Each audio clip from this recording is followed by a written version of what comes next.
Night has fallen and you're weary from travel. Stars fill the sky above, and in front of you is a brightly lit wooden house, the only building you've seen for days. You walk toward the house, hearing the sounds of laughter and talk as you reach the door and push it open.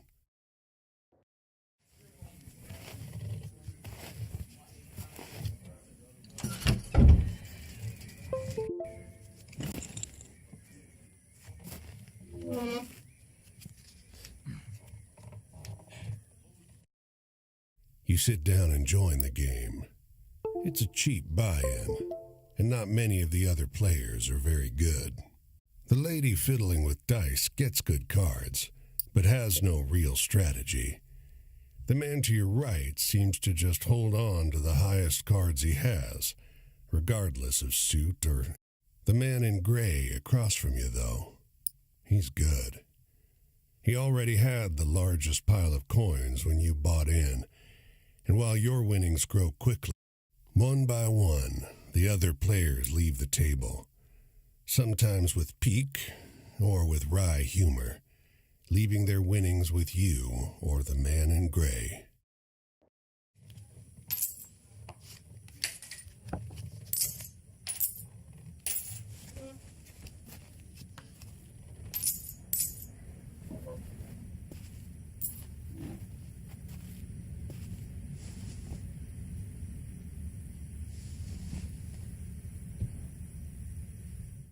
Finally, it's just you and the man in gray. He looks at you, full of humor. He deals, you draw, and look at your hand. It's good. It's great. But the man in gray pushes forward his whole pile. You're not sure exactly how much it is, but it's more than you've got. You can't match that. The man in gray stops you. Now, if you like, I'll let you wager your word. I know you'll be good for it.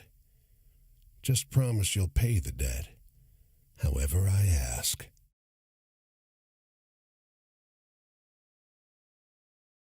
Yep, 10, Jack, Queen, King, Ace. The man in gray smiles. All right.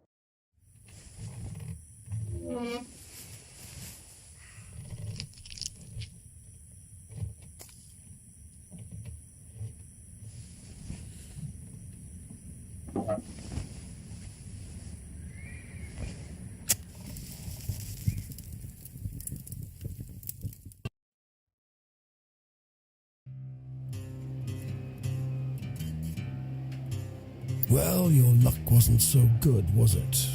That's quite the hand, but not for the game we're playing. I'm afraid you owe me. Your life, sure, but more than that, your labor. You see, this land is built on stories. It's one big story, this country, woven of many small ones. Few of the small ones are strictly true, and the big story is mostly a lie.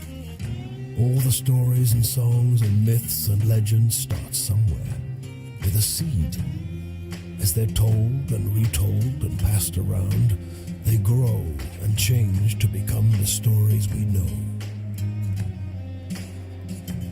To pay your debt to me, you'll be carrying stories, finding the seeds first and then spreading them, telling them onwards so they can begin gaining strength. This is no light task. Stories are heavy. Most of the stories you'll find will be small seeds. They might be true, but they'll grow wild and unbelievable with the telling. The more important stories are the true ones, the ones people will tell you about their own lives. Those often get lost in the weaves of the big story. The more true stories you can find and tell, the more you can weave that truth into the big story. Tarnish it a bit perhaps, but isn't a dingy and battered truth better than a shining lie? Now, go ahead. You tell me a story. I'll trade you some information about your task.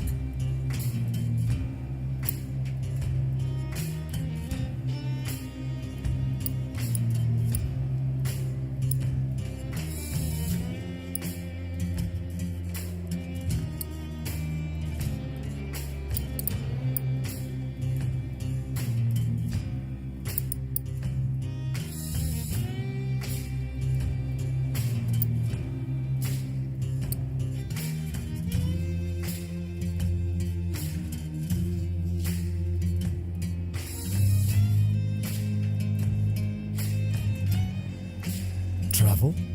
That's your job. Wander from place to place, gather those stories and spread them. People get bored hearing the same stories over and over. But an old cliché in one state might be a rip-roaring new yarn in another.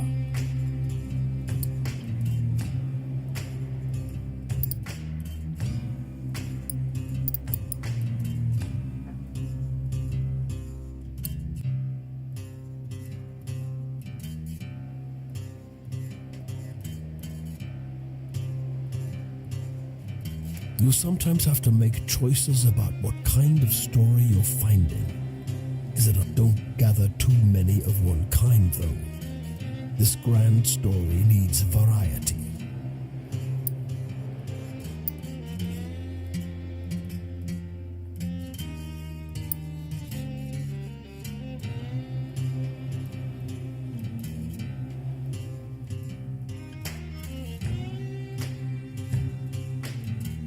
Your deepest desires, your greatest wish, heaven? Big rock candy mountain, El Dorado, the promised land, that place just over the ridge where they all say that the water tastes just like the sweetest wine. Well, I don't know where that is. It's supposed to be somewhere in this country. Ask the people you meet. They're all searching for the same thing.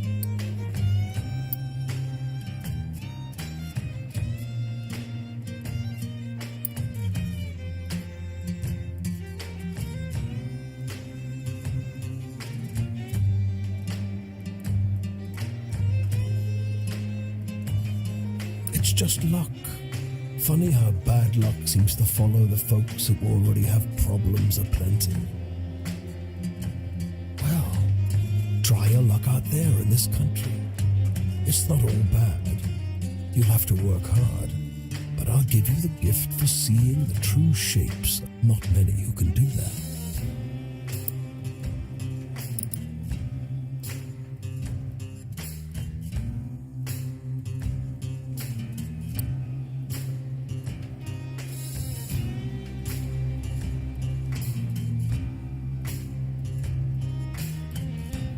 I'll strip away your flesh to make the journey easier, but still you'll feel pain. Hunger, weariness, thirst, and despair. They're all part of stories, the part not often told. And death, yes, but don't worry. As long as your task remains, you come back. Go on your way, seeker. Maybe we'll meet again, or maybe not. Either way, it'll be an experience for you. I'm jealous in some ways. I hope you find what you're looking for.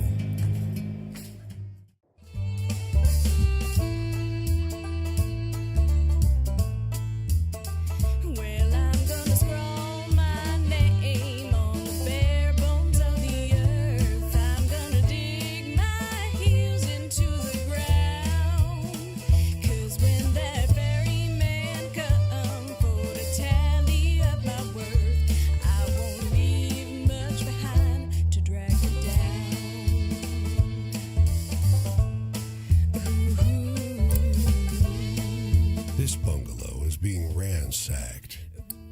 There's furniture piled in the front yard, ammunition heaped under the mailbox, The two heavily armed, mud-caked women leaning over the porch railing share the same bored grin. One shouts at you. "Lend a couple innocent gals a cigarette?" One of the women wrinkles her nose in disappointment. The other raises a rifle, levels it at you, and shouts, "Bang!" Couple. Well, I got no companion except the wind and the sea. And when I'm cold and empty, they're the ones who'll bury me.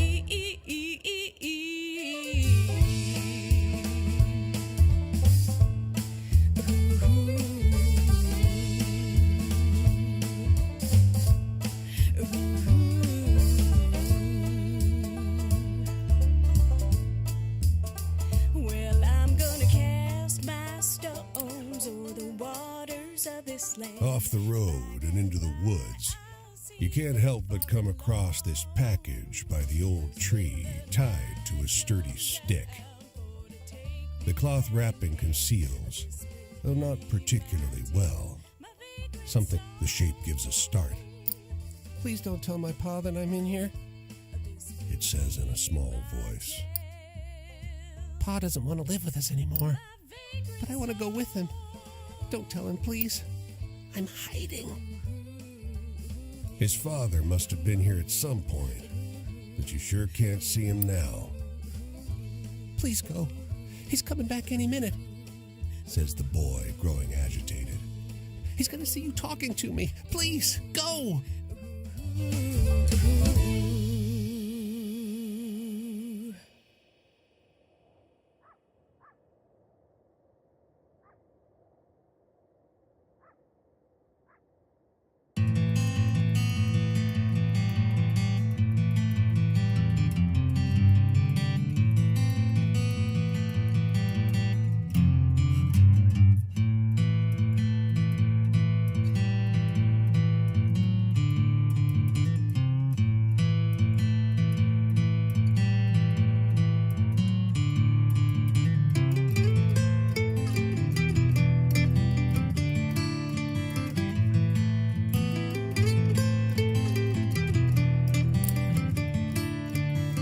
The hotel is an old manor house that's seen better days.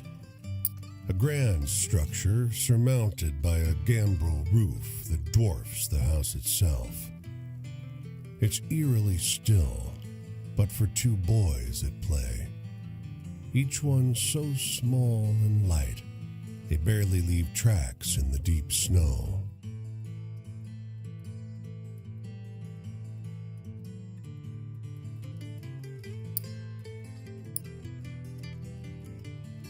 They seem old for their size, around 10 years old. Though their clothes are mismatched, they're perfectly identical. The clerk behind the counter is old, and your room key is worn. But night approaches, and the price is low. Just before in the morning, as you leave, the clerk asks, "Did you sleep well?"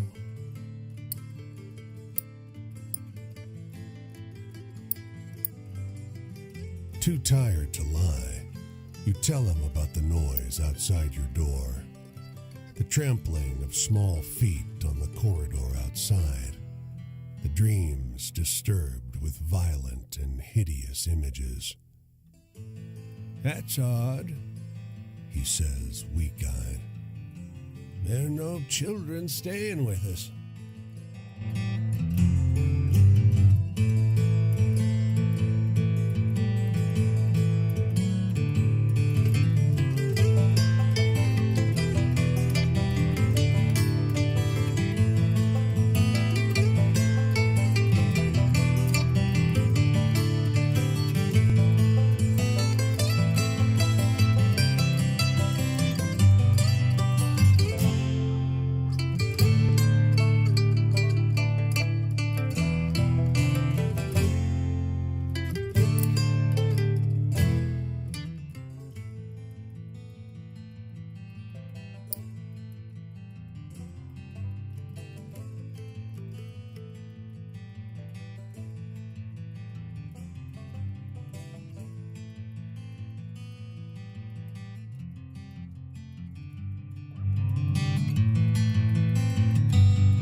Outside the small thicket of apple trees, the phrase "tended to by John Chapman" is carved into a fence post. Nearby, a hound lies on its side, perfectly still. Flies buzz around its ears. But a grizzled man pauses at his digging to shoot. There's an extra shovel. With it, the two of you make short work of the grave. He tells you about his beliefs, why he's raising apple orchards in the middle of the country. He stoops to the ground and lowers the pup into the earth. Tears flow freely. "I'll see him again in heaven," he tells you. "Our souls are bound by love." He wipes his eyes.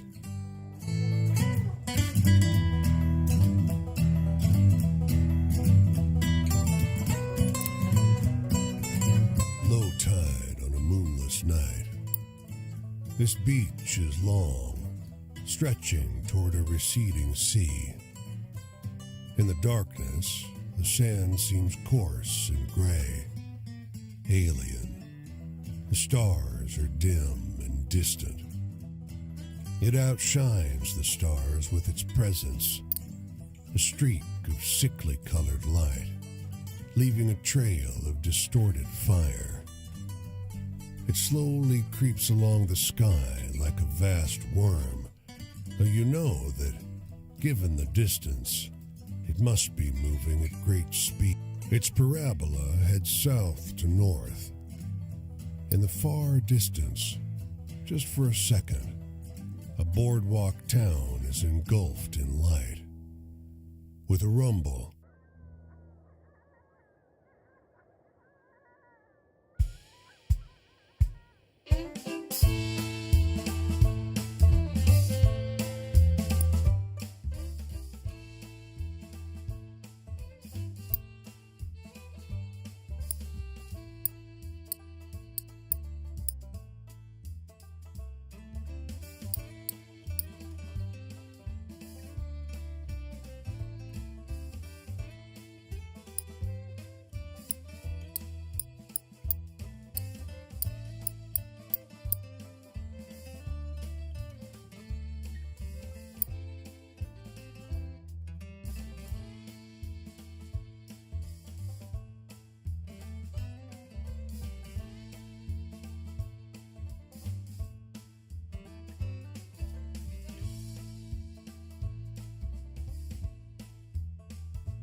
they don't come every year, you know.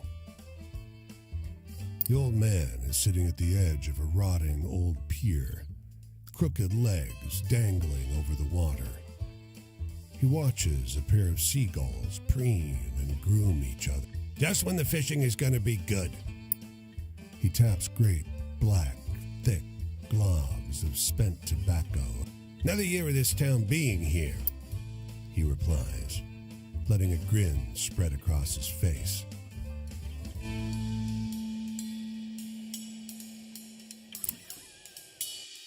The woman walks the small town square with the poise of Betty Davis. A confident stride and inimitable mannerisms elevating the sidewalk into a plush Hollywood carpet. And wrapped around her neck, you question a well-dressed man parked outside an oyster house. Prudish woman. I took her on a fine date and she didn't remove so much as a ribbon. Excuse me, can you step back from the coupe? That's the spirit. You decide to... You talk with a waitress smoking outside a diner. Something funny about her. Just showed up one day. Doesn't work, doesn't live anywhere far as I know. Just around. Myself, I'd love to know who made all her beautiful clothes. You ask the woman if you may join her at a public bench. You may. Lovely outside, isn't it? Her eyes are a beautiful shade of brown. Beneath the yellow...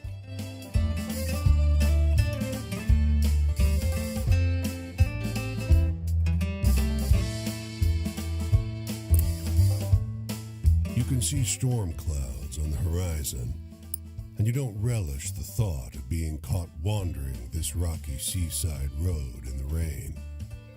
Fortunately, you find the lighthouse door open. At the top of an ornate wrought iron spiral, you're breathless and feeling the strain on your knees.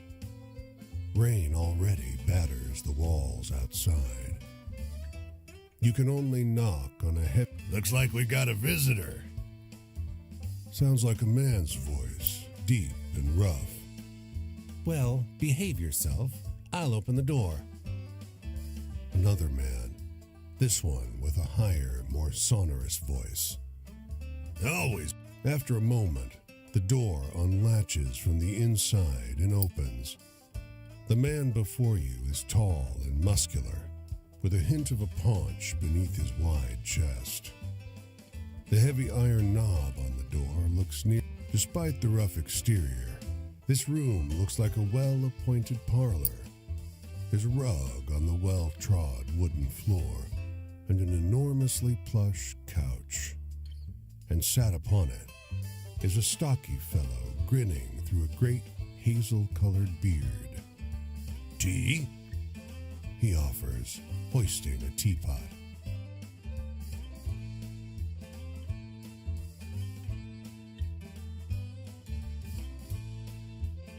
Oh, we manage.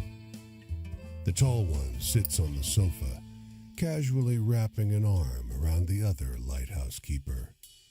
The quiet suits us just fine. He needs his quiet. You wake up the next morning on their old sofa, still warm from an excess of tea. And cakes? There might have been little cakes.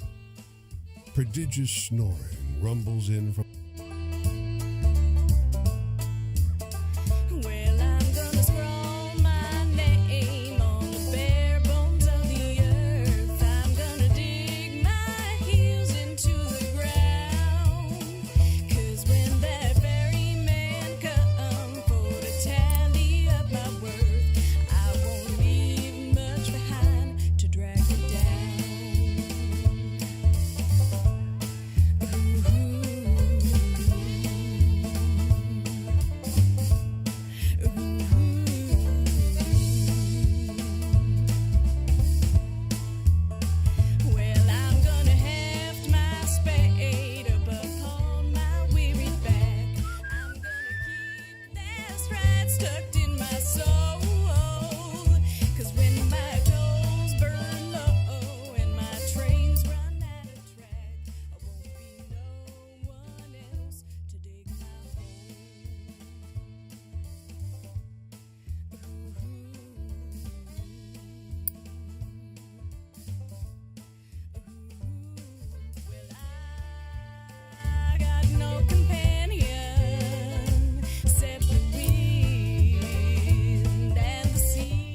emptied truck and a man on horseback pull up next to one another in front of the grocer.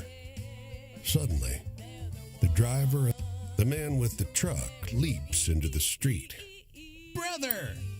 He shouts. The one on the horse tumbles out of his saddle. Brother! He screams. Everyone here is watching these two older men cry and hug one another in the middle of Main Street. Cars and wagons are backing up.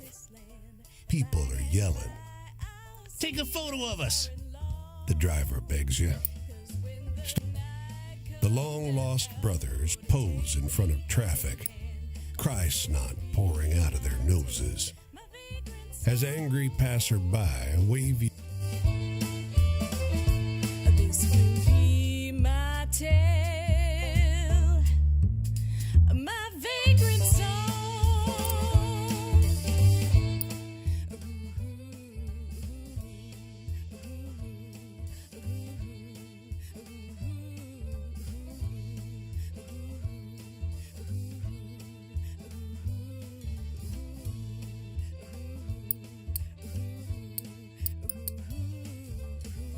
This city is like no other you've been to. Crooked streets splay out in a maze of narrow passages, no two alike. Soon, you find yourself in twilight, utterly lost. Unable to afford rescue, you keep walking. The asphalt turns to crooked cobblestones that threaten to wrench your ankle out of place. It's hard finding your way through in pitch darkness.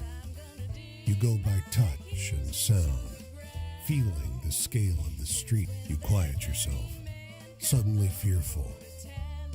The clear sky tells you it's not thunder, but cannon fire.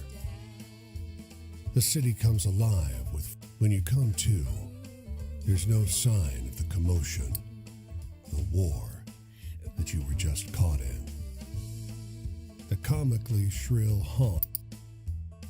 Well, I'm gonna heft my spade up upon my weary back. I'm gonna keep that stride tucked in my soul. 'Cause when my coals burn low and my trains run out of track, I won't be no one else to dig my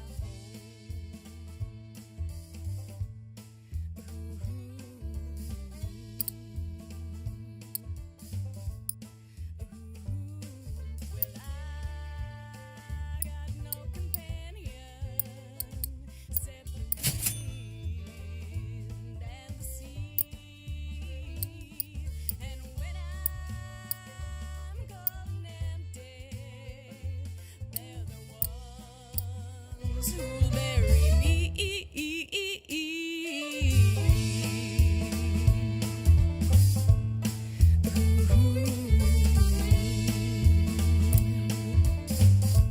A few wanderers like you are looking for a place to camp. We heard there's a Leatherman cave nearby. They tell you. They describe a locally famous vagrant who hiked this area for almost 30 years. He's dead now, but his caves are the best place to camp. You and the other wanderers find the cave easily because someone's lit a fire there. As you approach, his coat is crudely stitched from leather plates that squeak against each other. The Leatherman. One of the others whispers. A ghost. The Leatherman must have heard, but he just stares. His face is corpse still. He's eating, you say, and point out his can of beans. Je ne suis pas un fantôme, The Leatherman says, and adds, idiot. Oh, bursts your companion. Canadien. Soon,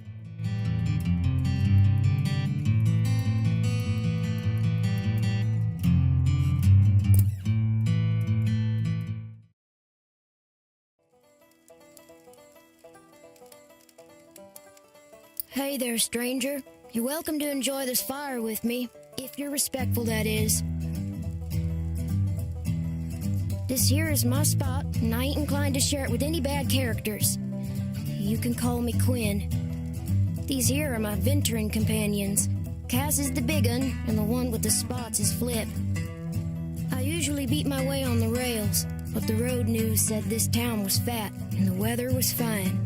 So I'm taking in the sights and seeing what I can drum up. I want a story that scares me. Now I'm older, almost nobody can do it. Give me your best shot.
You spin a good yarn.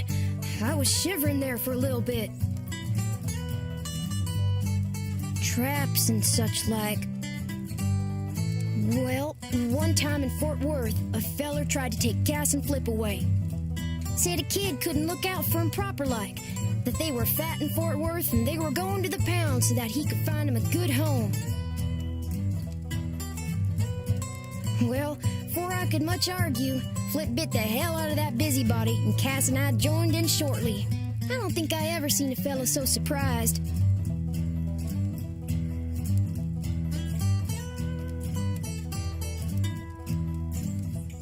Guess I ain't going back to Fort Worth no more. I want to hear one of them venturing tales. Got any?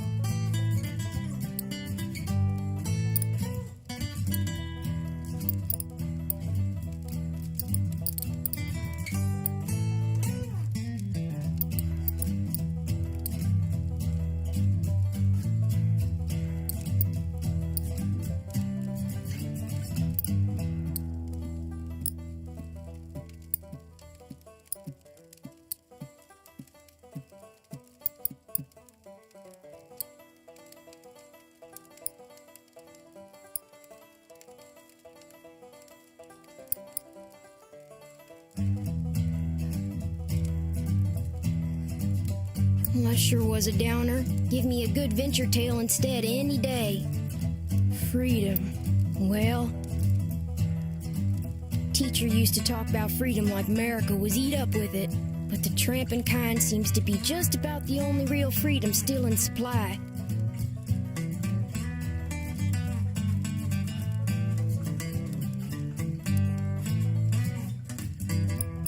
Ain't no freedom from an empty stomach or bad weather, unless you're rich.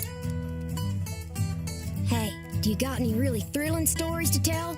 I'm hankering for one of those.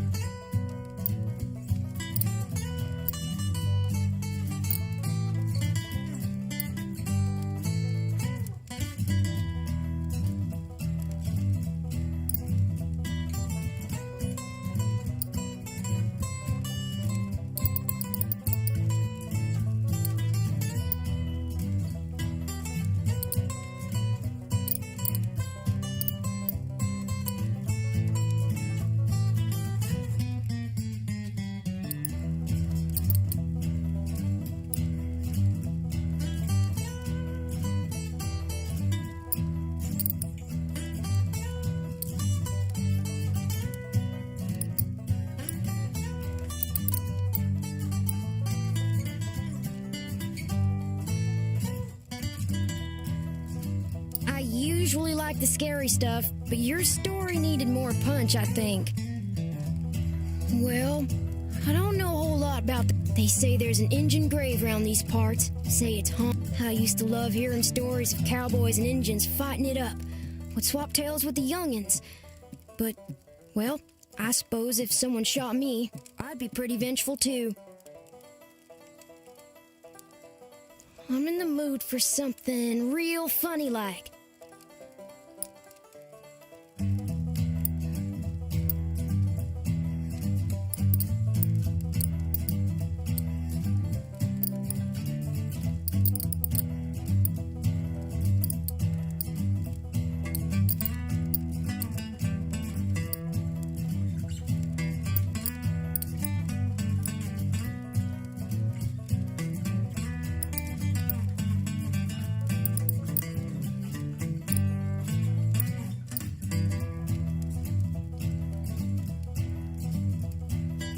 What's the use in telling sweet, happy tales if in they make you snooze? What's my future look? I ain't looking for a traveling companion if that's what you... I do fine by myself, so just stick to my... Hey, tell me one of those exciting...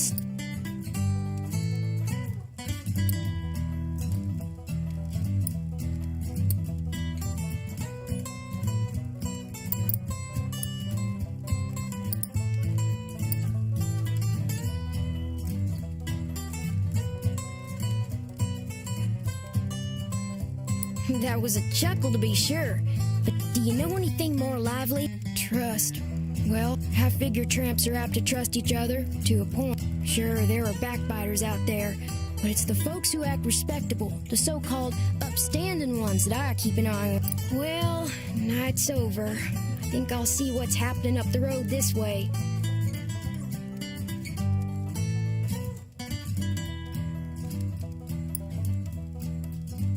Didn't understand all your stories, but I'd gladly listen to more if I see you again. The tramping life suits me just fine. Every day, with things being so depressed, folks walk around like it's the end of everything good. But it ain't. Plenty nice things to see if and you know where to look.